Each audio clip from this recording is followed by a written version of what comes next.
Pillars of the hopeless, control the game like the coaches. Stay dropping gems, we the winners, culture, you know this. Never coasting, always elevating, staying focused. When it's all said and done, we the winners, culture, yeah. We the winners, culture. It's all said and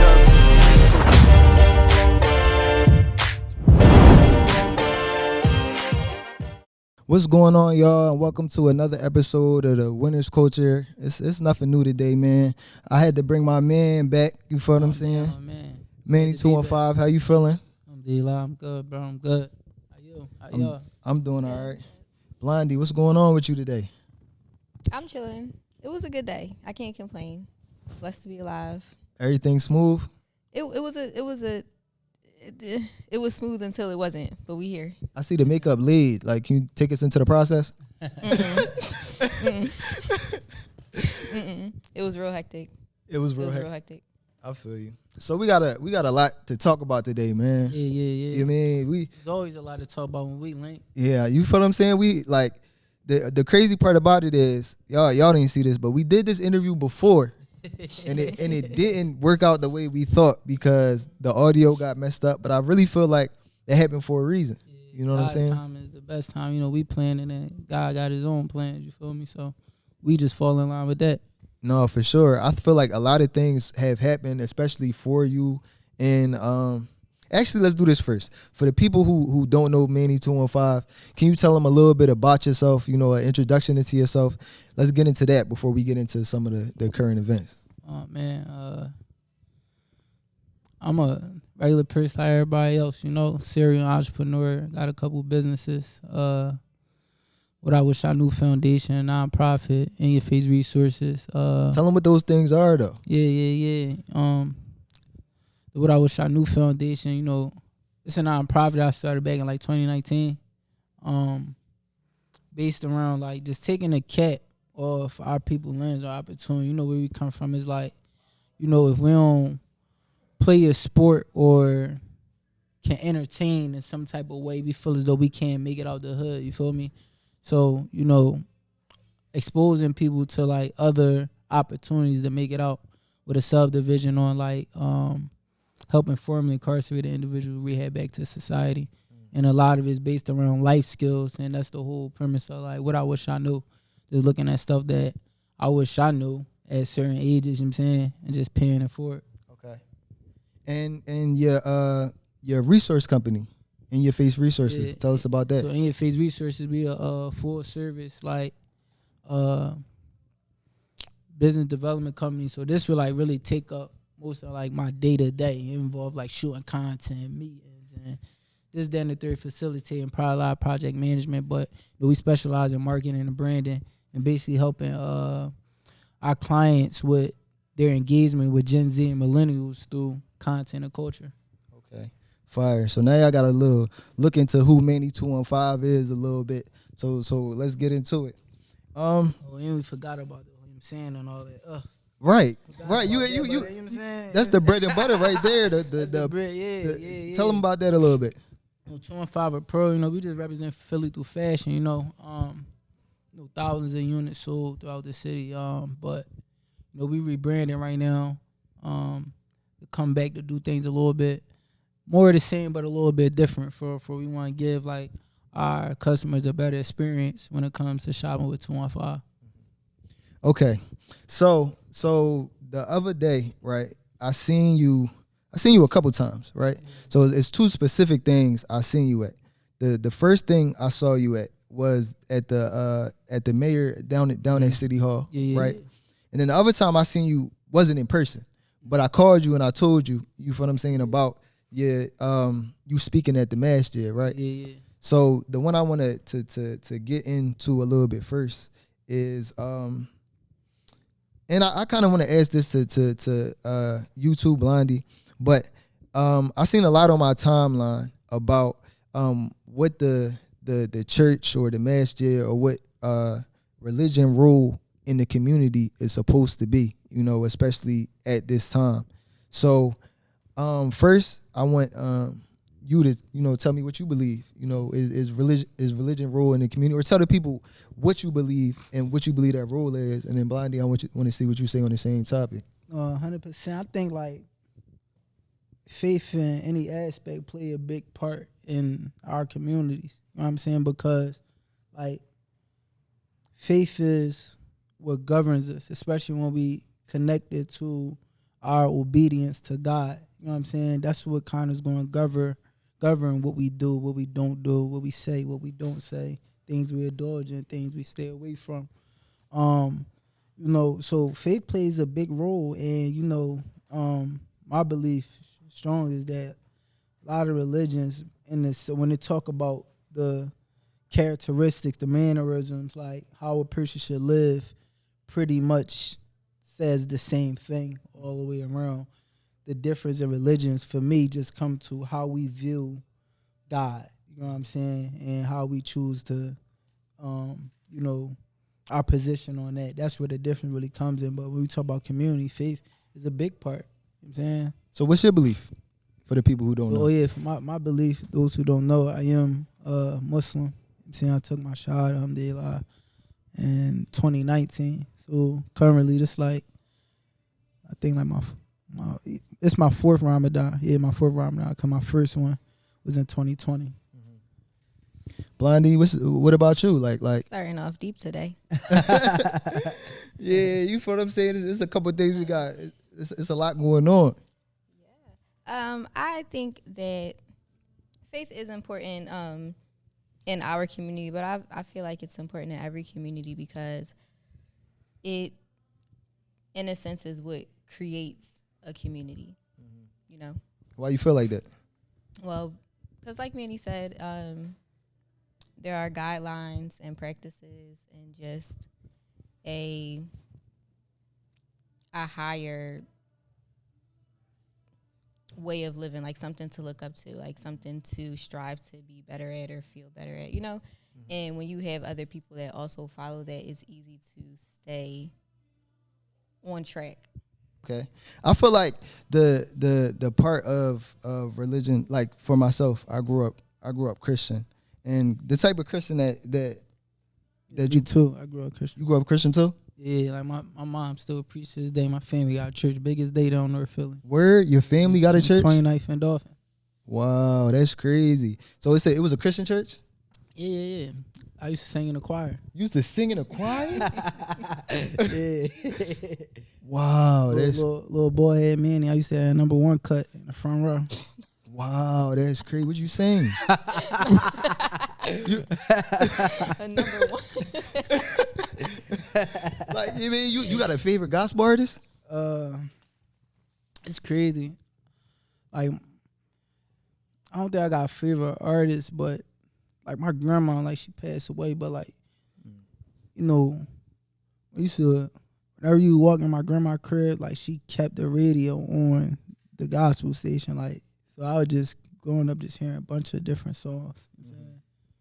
Do you still listen to gospel or you? No, I go in and out of listening to music. I really don't listen to music that much anymore. Okay. That makes sense. Yeah. But yeah, like I was saying, when I grew up, like very Christian, and I was going to church like Wednesday and Sunday and Sunday morning and Sunday afternoon and Sunday night. And my mom was in the choir and doing other things. They said she couldn't sing though. That was crazy. Like, I don't even I'm sorry, Mom, but that's what they said. And then my dad was a deacon in the church, so I was like deep in it for a while until I was like 16 probably, and then my folks just left out the church. And so that forced me to have to like, learn about things differently. And one of the friends that I had gained in college, we went back and forth between he was Muslim and I was Christian. And so we went back and forth about a lot of the teachings and a lot of the prophets and how y'all see prophets and how y'all see things like that.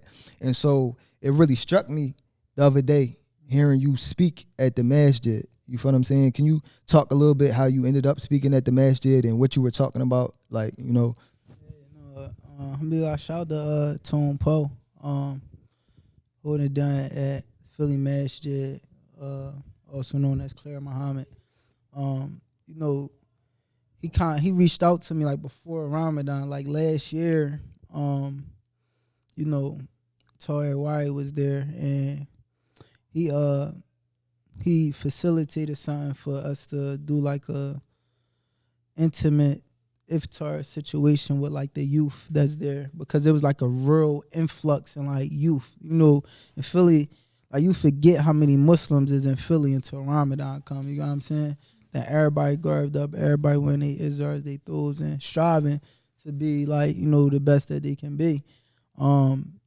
So this go around, he like reached out to me beforehand, and you know, I just told him, like, yeah, bro, like let's do it this day. And it was just like significant. It was a lot on my heart on that time, you know, with the passing of my brother Fat G's, for him, Allah, man, Lord be pleased with him. And me, you know, like it was a lot on my heart at that time, where it's like, you know, I feel like we need to hear that, like the importance of just like loving each other. Like in our religion, like it speaks on that we won't enter paradise until we believe, and then we won't believe until we love each other. So just how we deal with each other is like very important as it relates to, you know, our sincerity of wanting to be on the right side of things with God.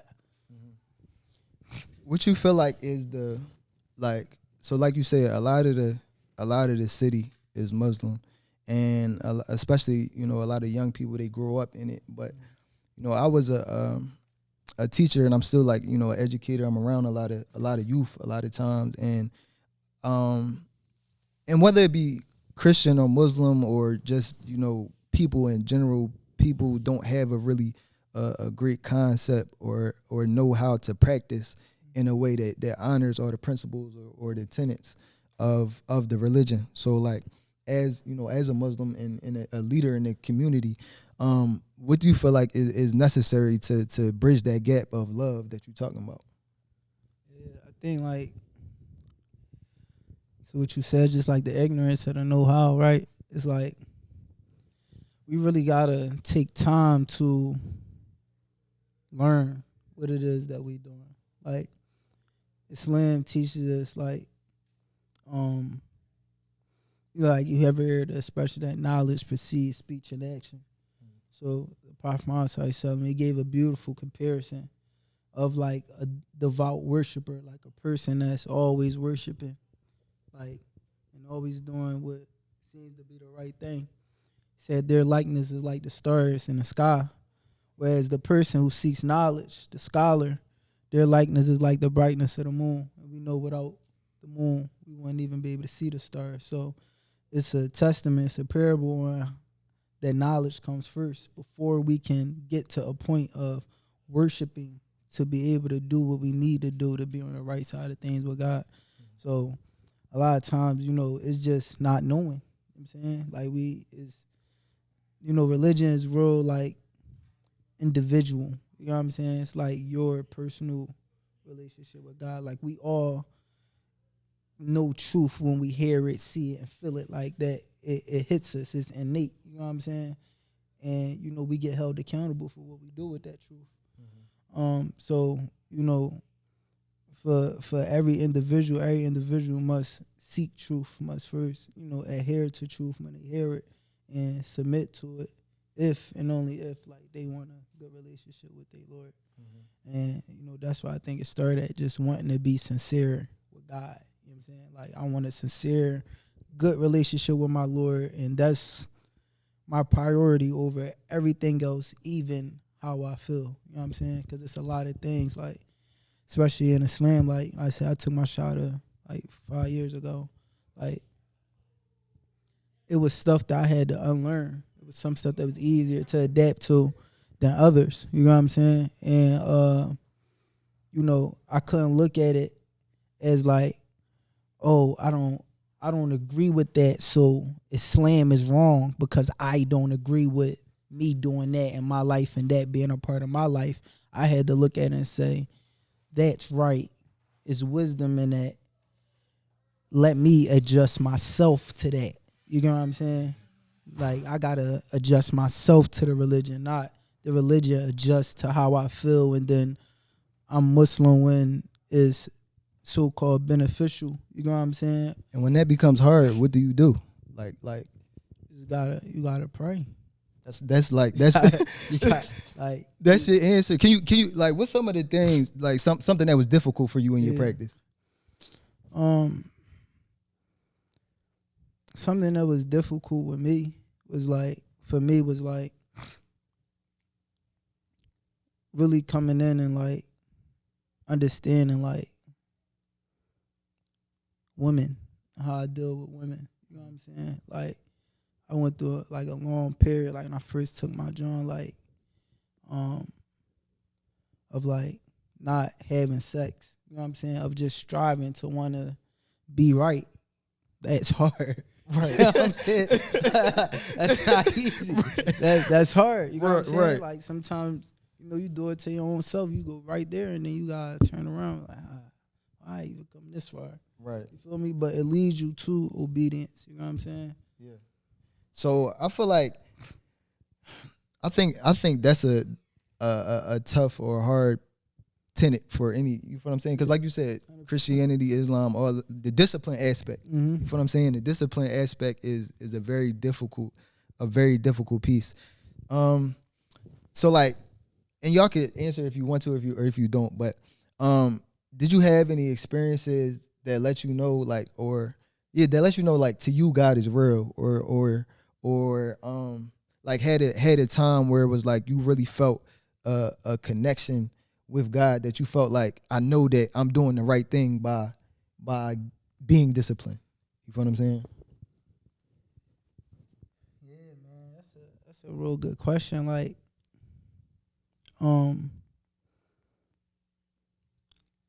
like 7 months ago, I was going through like a real financially hard time, and I'm talking about like sleeping in a bando.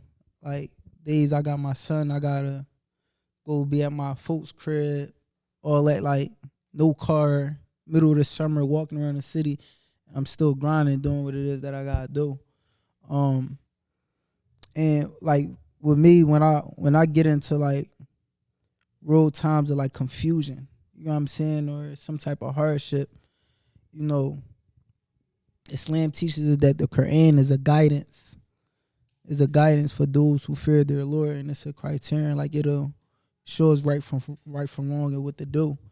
And in that moment, I just opened up the Quran, and I was like, praise to Allah, and I asked him. I said, guide me. You know what I'm saying, increase my faith. Increase your favor upon me as I read. And I just opened the book and I began to read from wherever I was at. And I opened up to Surah Yunus. And for those who don't know, Surah Yunus is the Arabic name for the prophet Jonah, the one that was in a well. And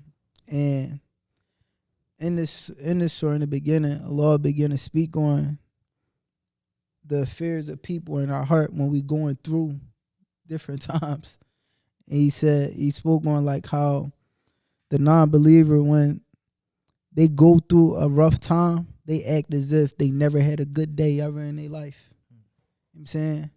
This is where we find depression, stuff like that, because we soaking too much on even the current reality or something that already happened that we can't. We don't got it happened already. And he said the non-believer, when some fortune that God bestow upon them, because in Islam we believe everything that we get is a favor from God. Everything, the air we breathe, if you have an orange and the moment that orange was a seed, it was always written for you to devour that orange and be provided for in that way. So they say that, Allah speaks on when the non-believer goes through a good time, gets some favor from God, that they puff their chest out and say, this will be my situation forever. And then he spoke on the believer being the one who do righteous deeds throughout the good and the bad. A lot of times, you know, sometimes as people we run to God when it's hard. You know what I'm saying? But when it's good, we become real forgetful of those hard times. So in that moment that stuck out to me of like, yo, like, all right, let me just keep doing what I'm doing. Let me just keep trusting my Lord. Make sure I'm praying. It's hard, but let me make sure the bare minimum I can do is make sure I'm praying on time and not missing none of my prayers, all 5. And right after that, I ended up getting confirmation. I was telling, you know, a lot of people didn't know my situation. Like, you couldn't look at me and tell what it was that I was going through. And I'm going to talk to my homie Udi.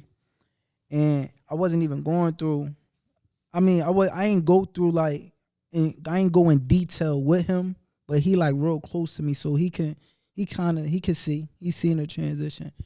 And, you know, may the Lord reward him for what he said. He was like, bro, you just got to increase in your good deeds. And it affirmed what I just read of doing good deeds throughout. So it's like, I'm going through a bad time. Let me do more good. You know what I'm saying?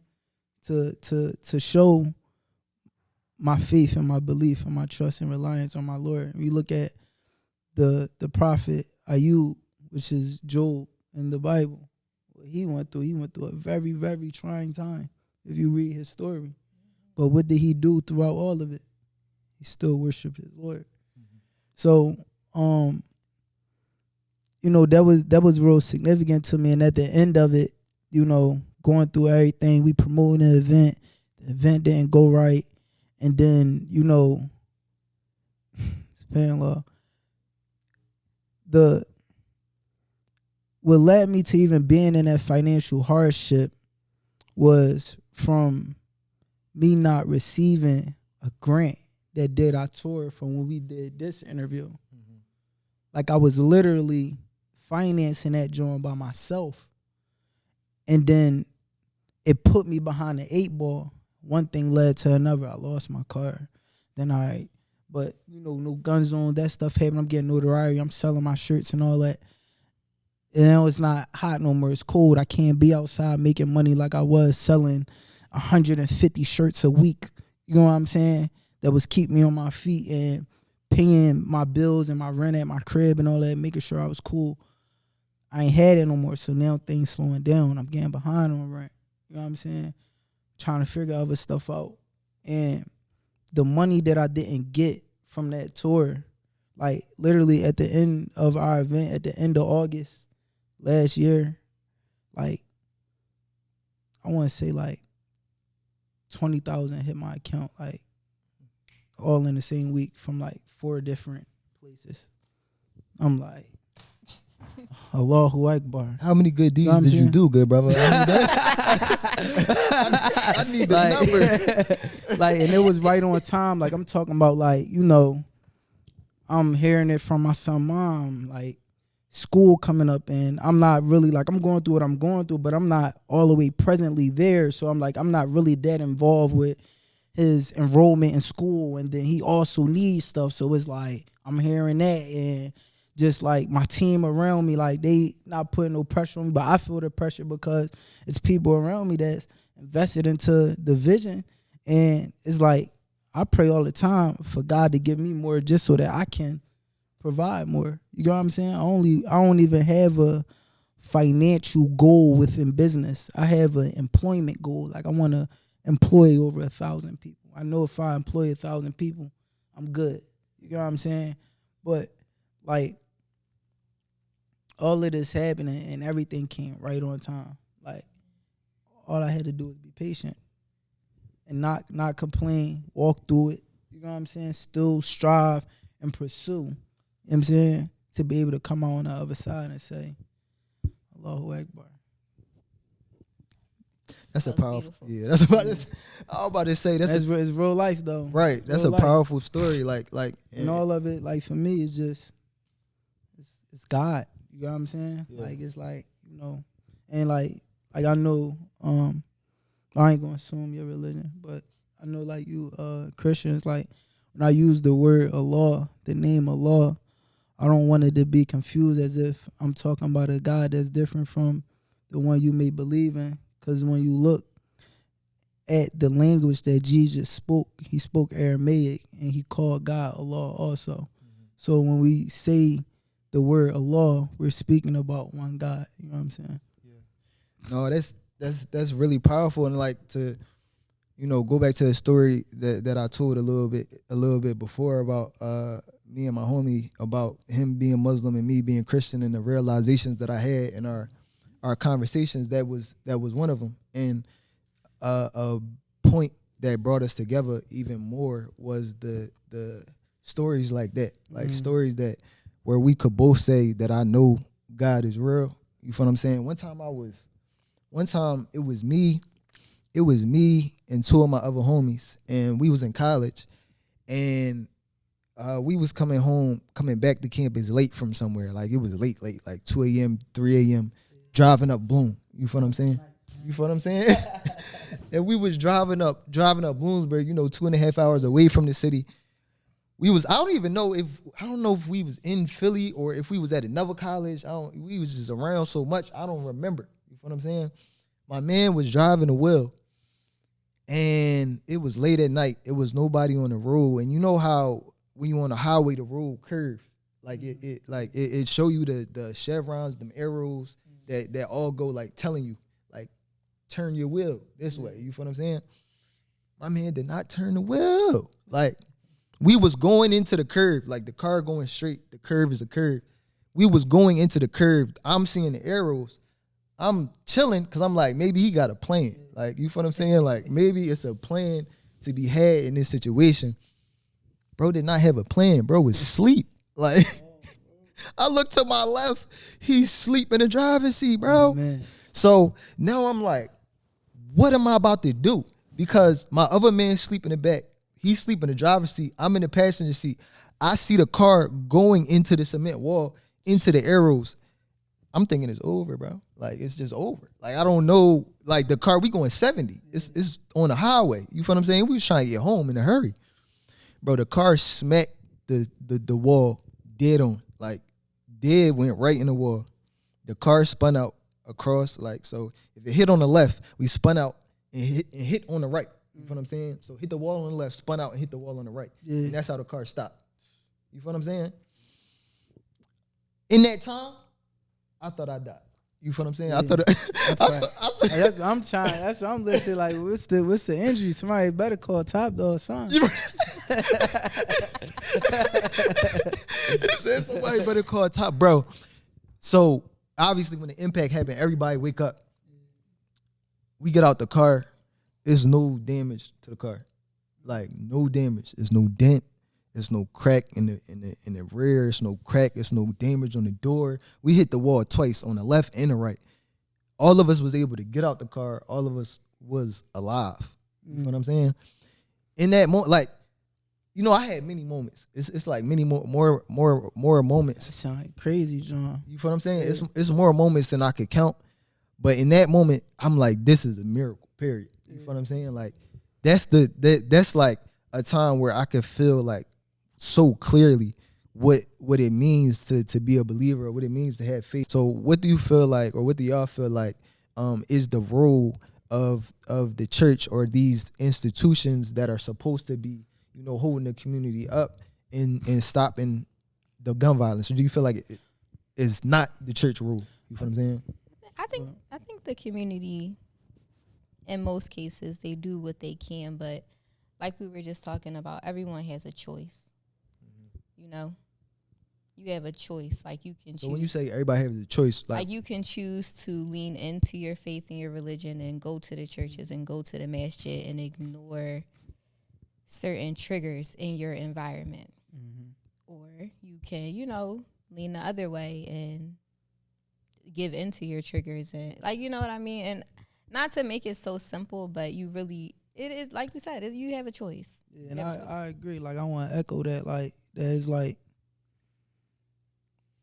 the churches and masses, they doing what they doing by making sure the service, the khutbahs, the establishment is there. it's for the people to come and get that. You know what I'm saying? Like, you know, a lot of times, like, we mix being Philly with the religion. When you say being Philly, what you mean by that? The mindset of culture. Oh, okay, You know what I'm okay. saying? And I don't want to just, you know, I'm speaking on our city because that's where we from. But, you know, like, when you mix in culture, period, with what God says, what you believe God tells you to do, you can't pledge allegiance to both. You know what I'm saying? At some point, there's going to be, you know, some type of confliction down the road where it's like, all right, and like I said in the joint, majority of everybody Muslim that's beefing. Islam say shedding your brother blood is haram.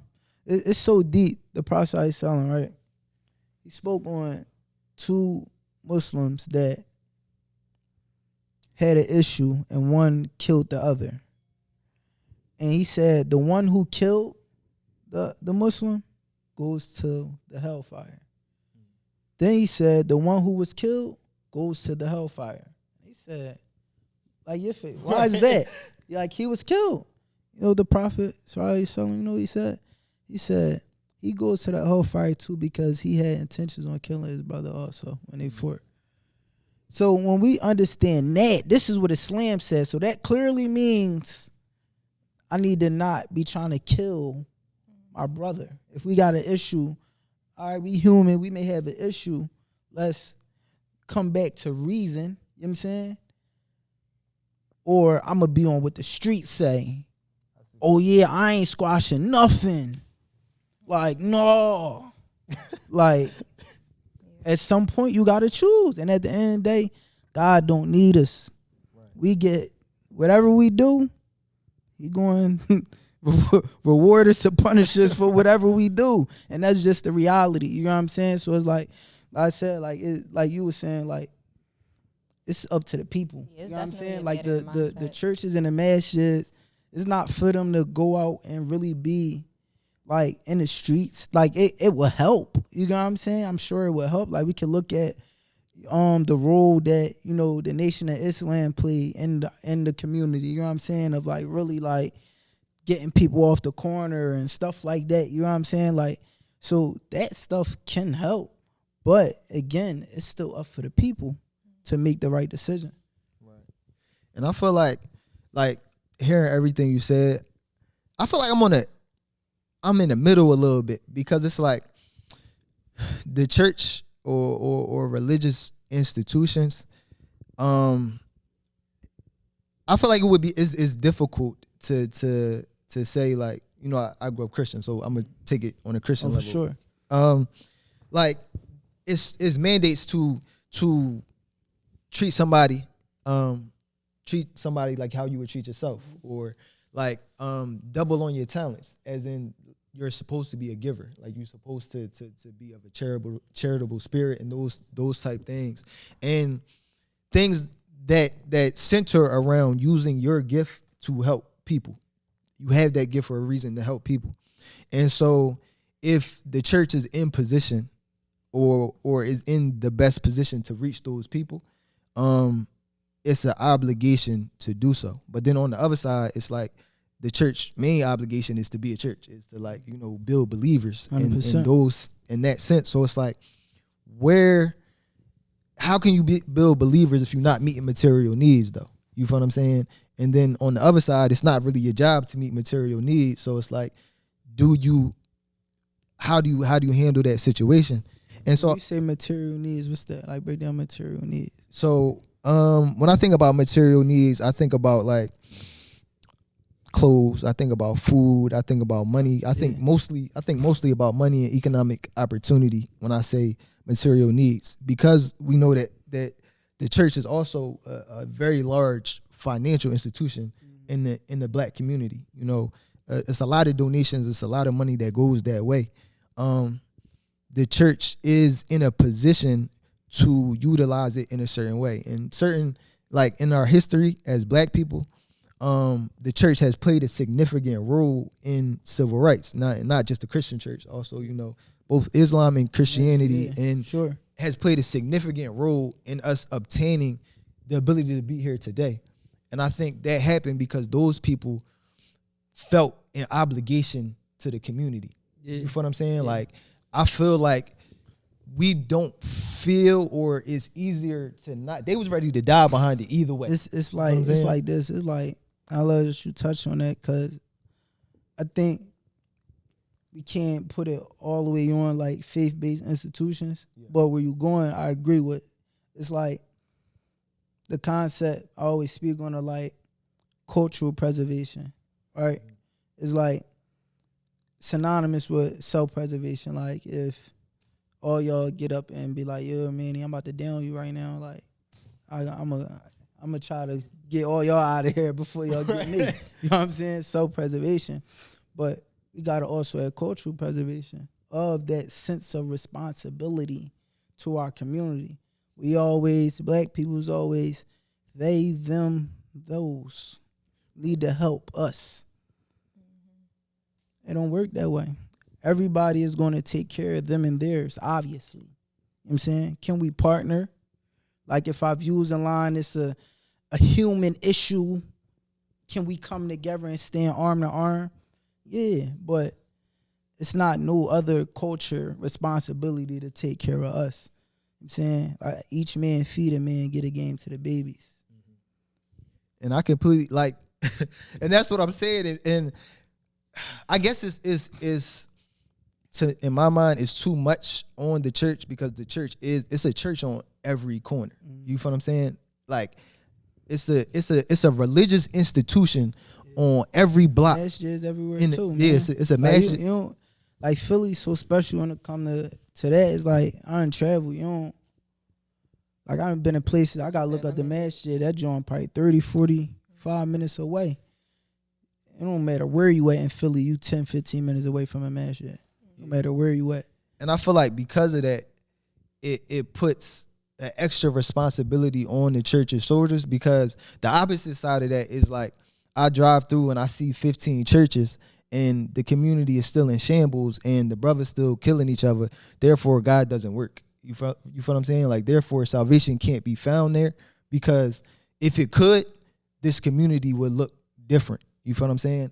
And I feel like in most religious institutions and most church situations, most leaders don't see it like that. You feel what I'm saying? Most leaders don't see it like, whether I'm doing a good job or not is reflected immediately in what's happening in my community.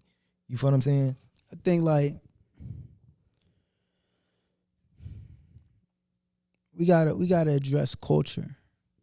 Like, we gotta go back to culture and address culture of, like, what do people at large deem to be cool or acceptable, like, mindset wise. You know what I'm saying? And, you know, like,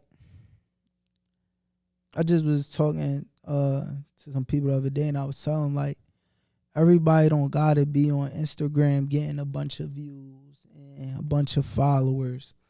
That's not for everybody. You know what I'm saying? Like, people look at me, they be like, yo, how can I be an influencer? I'm like, what advice you got for me? I'll be like, don't be one.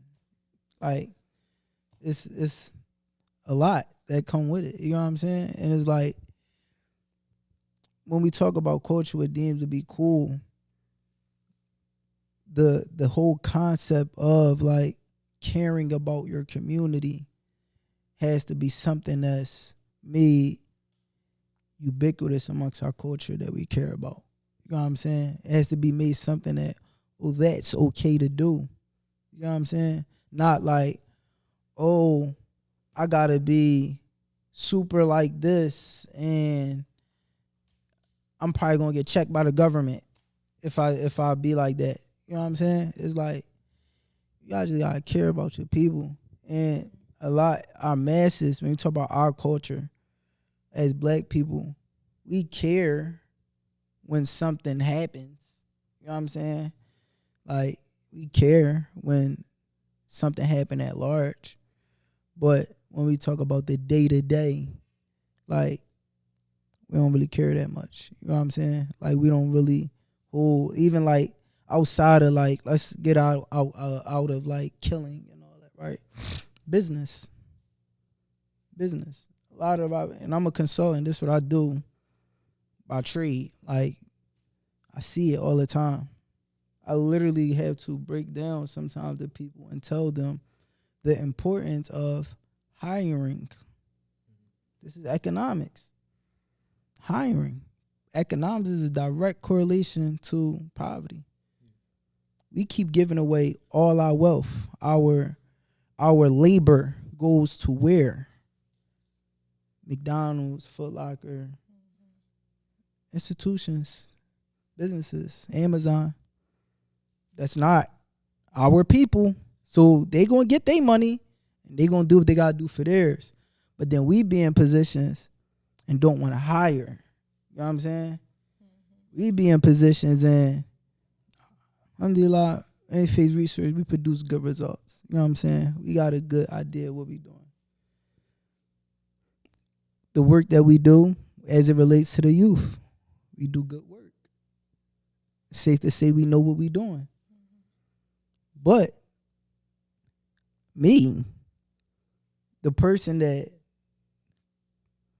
at any given moment can mobilize thousands of people by the permission of God to any specific cause, will sit across from people that look like us, that got money and resources, and they would tell me, I don't know what I'm doing.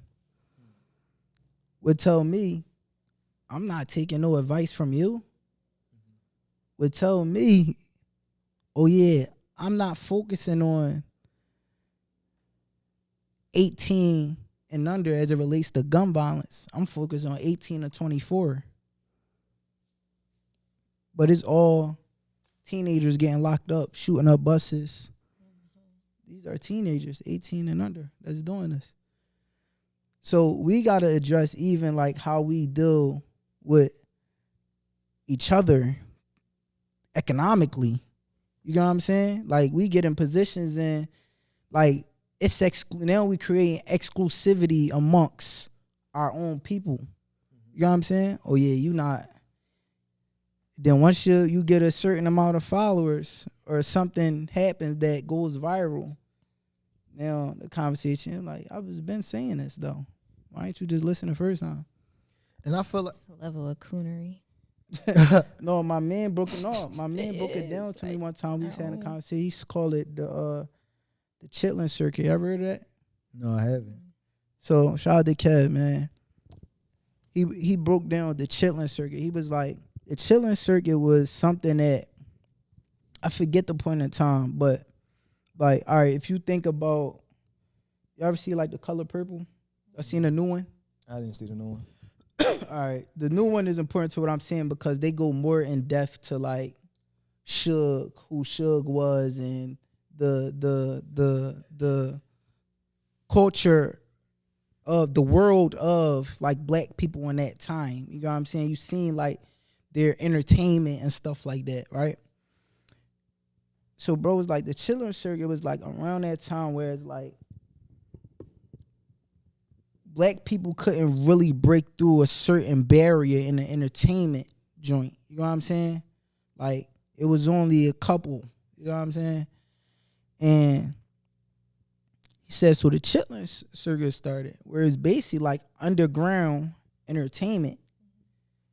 And he was like, within that, like, you can be the bull, like you can be high in the chitlin circuit, but you don't never really go past that. You know what I'm saying?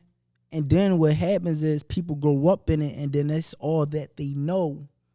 So their goal is to be the top of the chitlin circuit, not the next level that's going to get the real bag to be able to bring back resources. The chitlin circuit is rooted in fame and notoriety. Yeah, they're going to pay you a couple dollars. If you're the top boy, you're going to get more than a... But if you want to really affect people and change, you got to get more than $3,000 to come do something. We got to talk about how do we obtain $1 million partnership? You know what I'm saying? But that mindset is like kind of a part of our history. Yeah. And it still plays a part today. Because we I'm talking can't. about, even I see it in the business world. Yeah. Like, and it trickles down because like there's a responsibility to people that influence others and how you handle that influence in every aspect, whether it be business or entertainment. and the thing is, a lot of people don't think that they hold that responsibility. You know what I'm saying? Like, they think it's just like, no, it's like, yo, you can literally say something and somebody that looks up to you is going to view that as truth. So you could be telling them to do whatever. You know what I'm saying? Like, you an influencer regardless if you know or like, not. Like, you know what I'm saying? yeah, even on a small level, but especially what we talking about with social media, you getting a follow. Like, I know, like reaching 150,000 accounts a month, that's regular. That's regular for me. So if I'm on there, I don't even got 150,000 followers. So it's like, I know people watching. It's like, they not just keep watching and all that for nothing. You know what I'm saying? It's like, I can't be on here like just saying or doing whatever. I ain't perfect. You feel me? Like, and that don't mean you don't gotta be yourself. You know what I'm saying? But the thing is like, just understanding you should have some level of responsibility, and that comes back to what I said of cultural preservation, like caring about your community. You know what I'm saying? Caring, knowing that, like, I was just talking to somebody about, like, you know, it was just basically like questioning like why I care so much. Like, why are you putting so much time into this? I'm like, yo, I got a 6-year-old son. What were they talking about? Like, referring to time just into like what? like the advocating, telling people to push in peace. You know what I'm saying? That be those pessimistic mindsets in your community, because people really like they have to change their hearts. Like, you see so much bad in life that you can't see that for other people or just see the hope in anything. Man, I done literally heard all this. People done literally told me like, bro, you know you can get killed for trying to get somebody to squash their beef. So what is we gonna do Push then? in peace. Right. So, like, It's then like how is it going? Your brand has to align, like You know what like I'm in the saying? sense, if you want to take it to a marketing sense, like what you say, what you do, how you live, The what audio you got matched post. the visual. Yeah, it just Yeah. it should align. And Go ahead. I lost my train of My thought. fault. No, you good. What I was saying was, all right. So what we was just talking about, you know, go right into my next point into the second spot that I seen you at. You feel what I'm saying? We addressed the Instagram, but you know, I seen you down at City Hall and things like that. Oh, this I remembered it. They was asking me like why I care so much and why I do what I do. I was like, yo, I got a 6-year-old son that's in kindergarten. Second graders bringing guns to school. My son like 2 years removed from that environment. I'm a firm believer that protecting the service, that's not for the cops. Right. That's for the men, me as a man, you know what I'm saying, and the men of the community. We are to protect and serve the world. You know what I'm saying? Women, children, they look to men to lead. So if we don't care about protecting and serving each other, what's the women and the babies going to do? And we can see it clear looking at our city. You know what I'm saying? That's a fact. When y'all was in high school, was people bringing guns to school that you know of? Yeah, it was rare though. Like, it was rare. Like, everybody ain't really have access to guns like that. You know what I'm saying? Like, the access to guns now is a little bit different. You know what I'm saying? But yeah, it was rare. Like, people, even like when I was in high school, like, people wasn't really too much worried about beef. Like, you had like issues. You know what I'm saying? People was like, no, I don't really like them. We might rumble. You know what I'm saying? But it wasn't like I'm worrying about killing you and then getting over and keep getting over, and now I'm about to go make a song about you, and then I'm about to talk about your dead homie, and then is all these young boys getting shot after school, like can't even walk to the bus stop, like the whole route cooked. So it's like it's way different. And yeah, How my that's high school was. That's how your high school was? I first got there. And I didn't even go to a super big high school, but yeah, it was. It was like pretty much two rival neighborhoods were at this high school. So. What school is that? I went to Roxborough, but way back in the day. Way back in the day. So when I was like first starting out, but it would be a lot of drama, and people were getting shot. I remember somebody, unfortunately passed away. A few people actually due to gun violence, and things involving and stemming from what happened in the school. Yeah. Well, outside of school, then in school, because they're from you from two different places. You in one space, so it's like my school had metal detectors and niggas was bringing guns and like it was like I went to high school. I graduated 2015.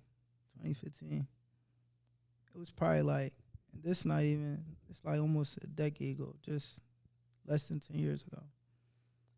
It was probably like two known stories that I knew of that was like significant. You know what I'm saying? Of people dying. You know what I'm saying? Like somebody dying, getting shot and dying.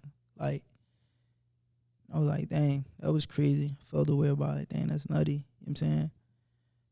Just last year, how many shootings did we have? Like, it was like, I don't even remember. It was a shooting at Roxborough last year. Yeah. So like, what do y'all think? Like, what's your idea? Do y'all have ideas of what do we do as a community for this type gun violence? Like, do y'all have any? Have y'all put thoughts to this? It's a lot. Like, it's so many layers to it. Like, we could talk about leadership. We could talk about individual. We could talk about cultural preservation. We could talk about economics. We could talk about, just life skills, people understanding mindset, like simple concepts in life that we be ignorant to. It's so much. You know what I'm saying? It's so much. When you think about it, like to you, to you, what's something that you see that's like, you know what, I'm gonna move on that. Like I feel like I can do this to help this situation or make a difference in the situation. Yeah, man. It's like, this is my approach, you feel me? Like, one, I believe, like, real strongly, even to the question, like, I believe strongly, like, the answer is Islam, you feel me? Like, I believe strongly in that. Because if we just fear our Lord and understand, again, what Islam means, like, in definition, yes, it is a religion, but what it means by definition is that, like, to submit to the will of God. You know what I'm saying? Sometimes we look at religions names and we just think about the religion. Like, even look at like Christian. Like, IAN is a suffix. Mm-hmm. And that's like a person who, technician, esthetician. You know what I'm saying? A person who follows Christ. You know what I'm saying? So like Islam, understand Islam means to submit to the will of God. And when we understand that will of God speaks on, we're not going to go to paradise, which is the ultimate goal in life, which is real success, until we believe. And we won't believe till we love one another. Mm-hmm. That's simple. It ain't even like it's so simple. Like, even to, all right, if I love you just for the sake that you worship God, you know what I'm saying? If I love you just for that sake, just for the sake of, I want to see you do good. We got an issue. I might get in my bag, but I'm open to reconciliation. You know what I'm saying? Like, it ain't nothing for me to, dang, don't worry about that. Don't even mention it. You feel me? Just think of a world, a city, if you can't think that big, where people just treating each other like that. Mm-hmm. And when you look at some of the Islamic countries and the cities, these are some of the most safest places in the world. Like, crime is like almost inexistent. You know what I'm saying? Like, we talking about gun violence over here is like and this is like people that I know that live over there. Like I got real relationships with people that live in Islamic countries. Like, So I just think that at the core of it all, like, there is a culture of hopelessness in our community, and that leads people to do things like, just live like savages in a sense, and just have a savage mindset. Like, you're survival mode. You're in the wild every day, all day. Yeah, I feel So like I think people act that way, and I don't think it's nothing to be frowned upon. It's something to notice and try to make a change. I don't know how that would be or how that would come about, but I think understanding the core of the problem is bigger than people just choosing gun violence. facts. I feel like one thing that you said that was like really profound is the culture of hopelessness, and the fact that the hopelessness is real. Like it comes from a real place. Like you've really been through situations, even inside your own house, that makes you feel like my whole world is dark. You feel what I'm saying? And then you go outside with another person and come in contact with another person who feels like their whole world is dark. So now you trauma bonding. Right? And now And y'all, it's like a now y'all community of locked trauma. in. Yeah, like it's sad. Oh, that's a real like. That's real like. I was even like when you really think about that, like issues in the home, and it's like, what happens? Like that's why I remember I was speaking to the young juveniles at CJC, and I posed a question. I was like, what we prioritizing? Like, why are we so ready to crash out for our homies and our friends, but not live for our family? You know what I'm saying? And, even in me posing that question, it's a perspective thing. It's not a thing of me not understanding why people do that. You know what I'm saying? Because when you come from an environment that lacks love in a household, right? It could be a father missing, a mother missing, both parents missing. Parents present, they're just naturally angry, like we talked about, right? And it's like you don't feel that love in a home. Like you don't feel that love in a home, and then you go outside, and then you like, then he getting the love. All right, let me peep his situation. All right, dang, like he got money pulling up, he got girls. Dang, what he do? Then he the shooter. Like, he's stubborn. I want to be like that. Let me get close to him. This is easier. We riding around. And then in the streets, it's already like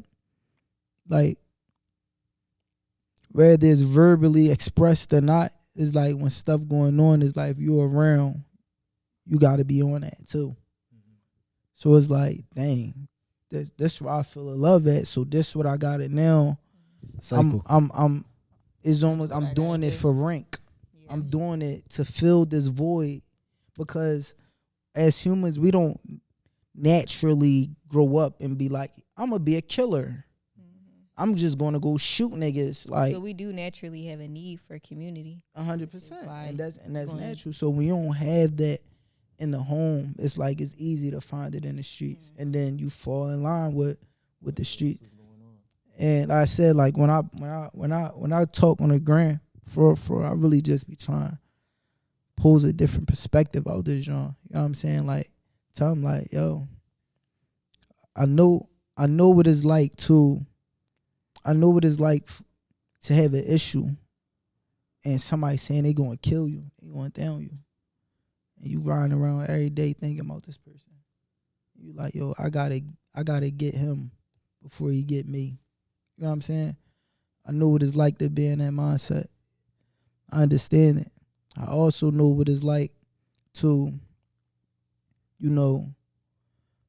be in a position of reconciliation. Like with my brother Fat, rahimahullah.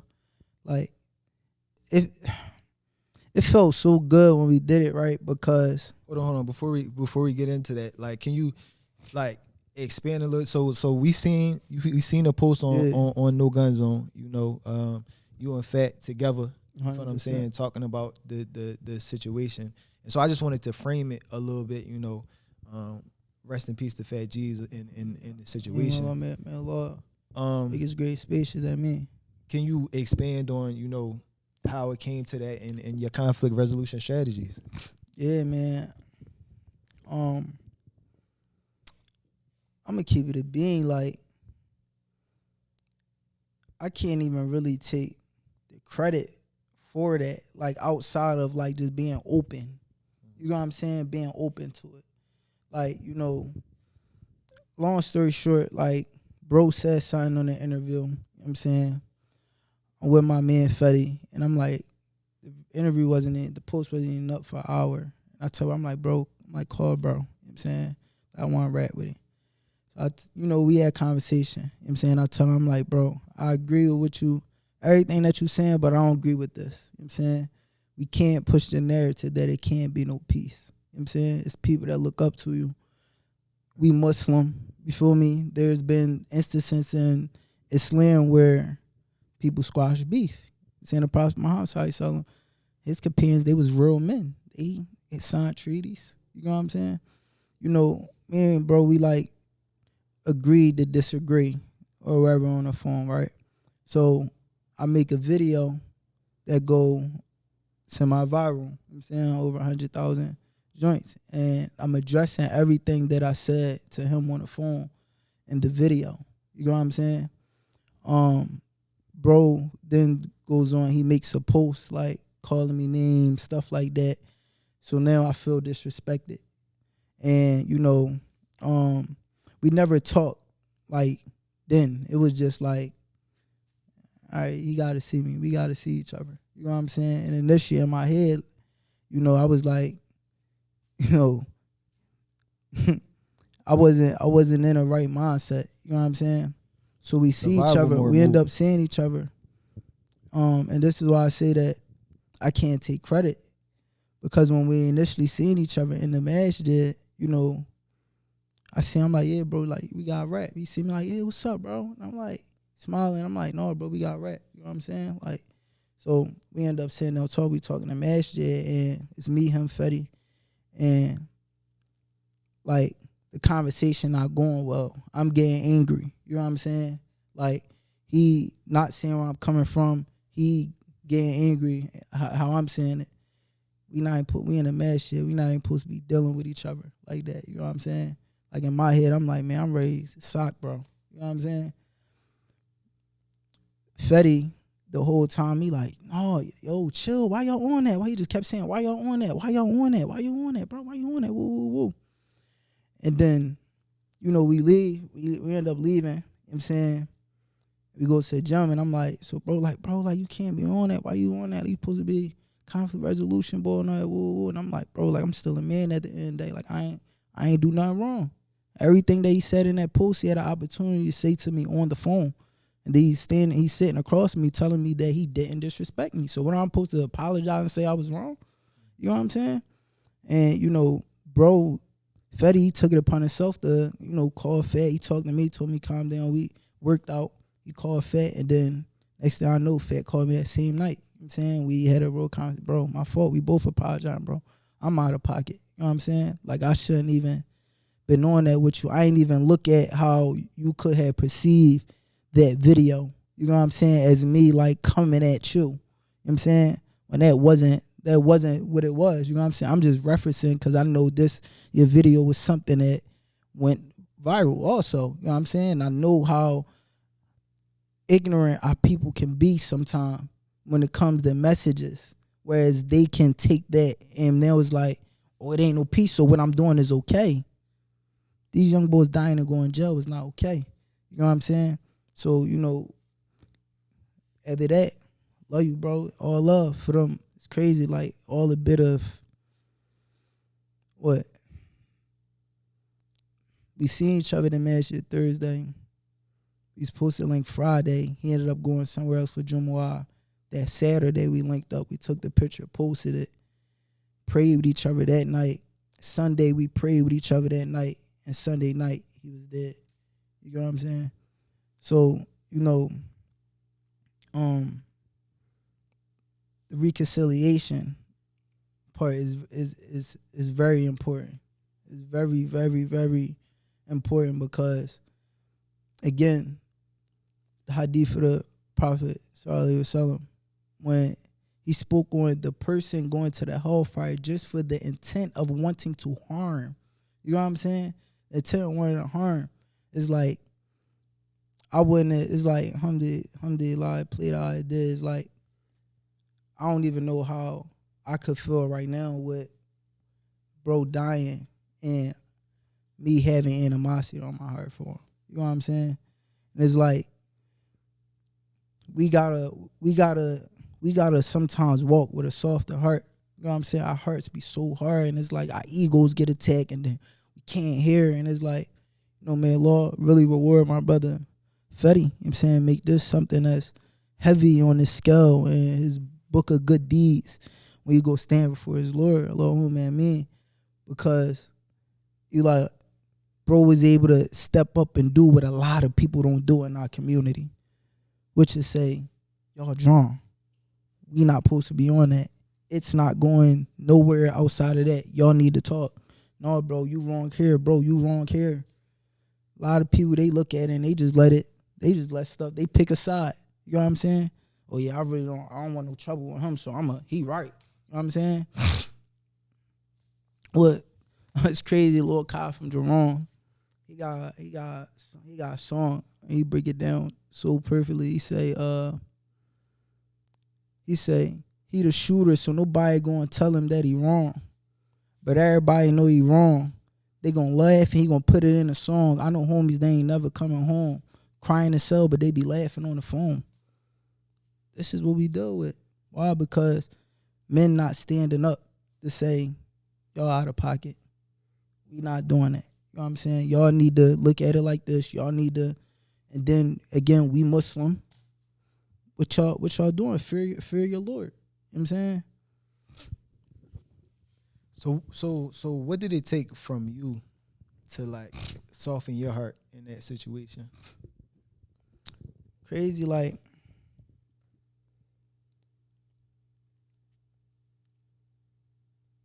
alhamdulillah, like, for my wife, right? She went and she, like, I come on and I'm like, man, like, yeah, so we talking and all that.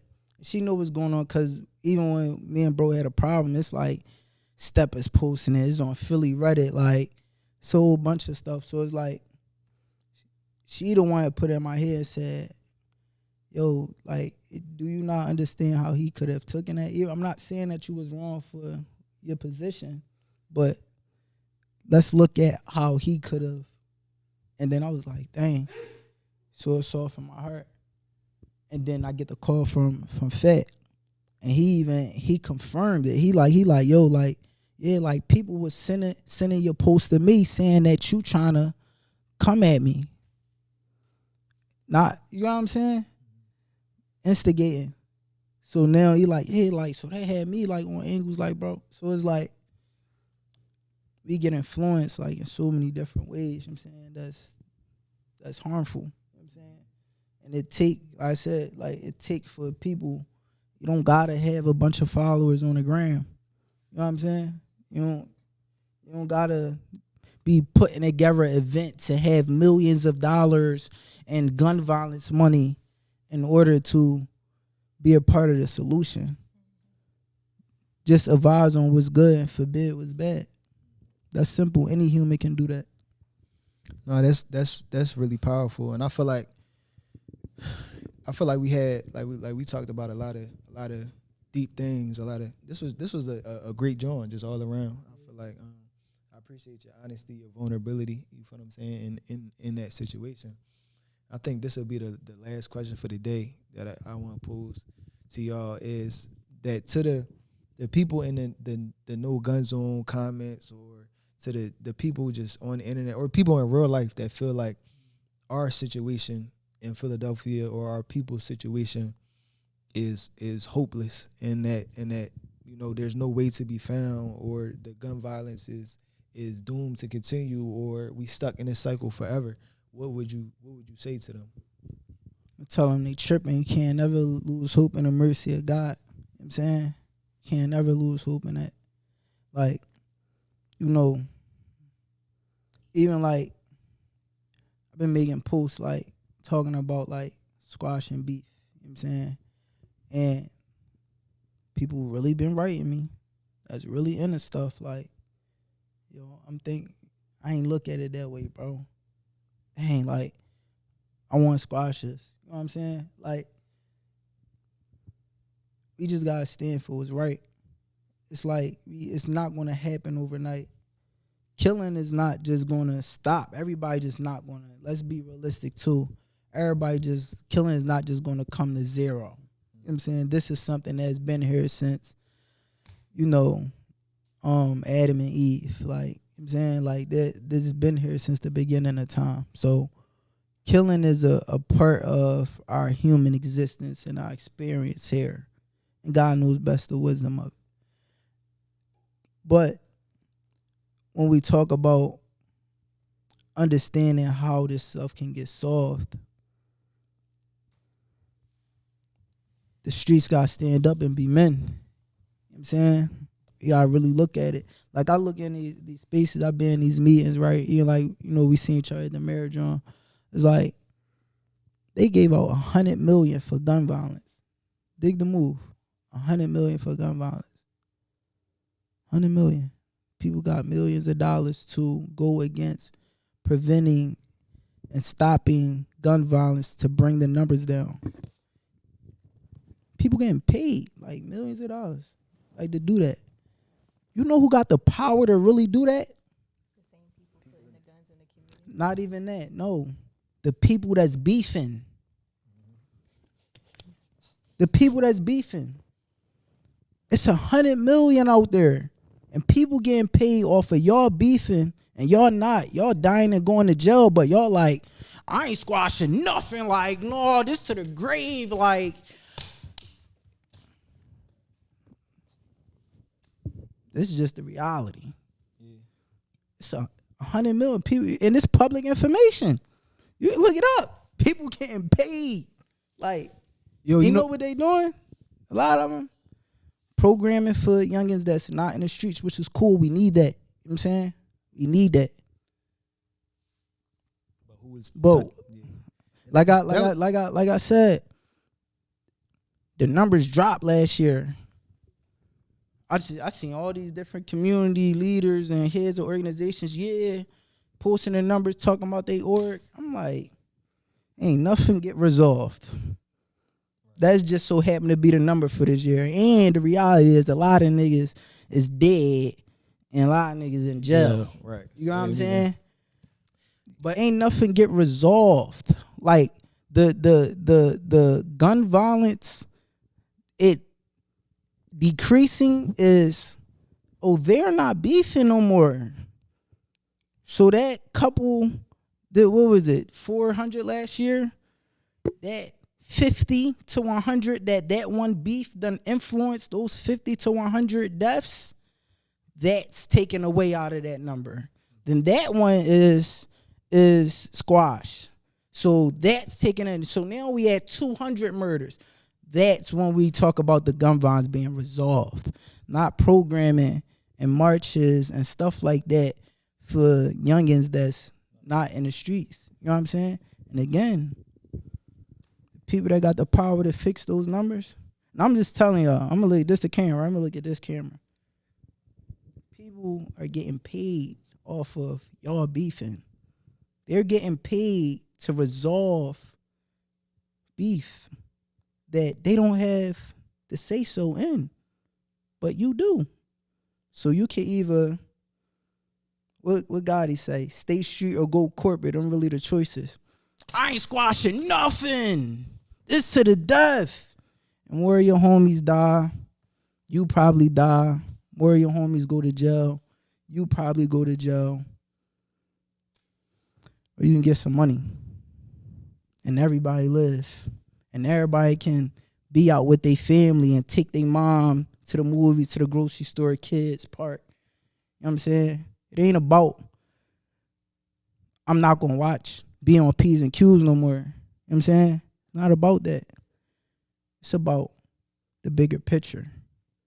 Do you want to live, or do you want to ultimately die or go to jail or keep living and hiding? Because I done walked around this whole city. I really be outside, and I ride around the fishbowl. A lot of niggas don't be outside. You know what I'm saying?